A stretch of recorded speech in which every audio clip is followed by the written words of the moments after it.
In this video, I will be showing you how to add Canva in Chatgpt. Let's get started. First, I head over to Chatgpt and open the left sidebar by clicking the sidebar toggle icon in the top left corner. From the navigation options, I click on Plugins to open the Chatgpt plugin directory.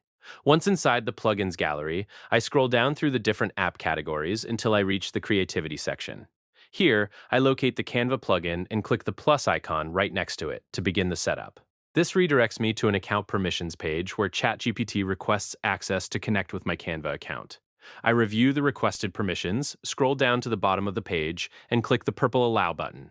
After a brief moment, the screen confirms that authorization was successful, and I am returned to ChatGPT with a banner confirming that Canva is installed.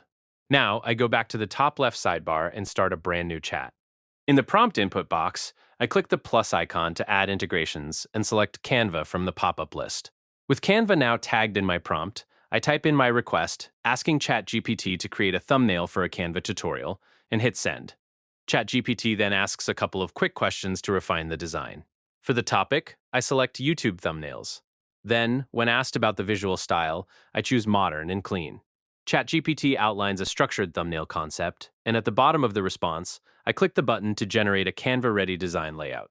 ChatGPT works in the background, searching Canva templates and arranging the text and visual elements. Once generated, several thumbnail candidates appear directly inside the chat window. I scroll through the options, click on my preferred thumbnail to preview it, and then click Open in Canva in the top right corner. This opens the editable design directly inside Canva, ready for any final tweaks. And there you have it. That's the complete process of how to add Canva in ChatGPT.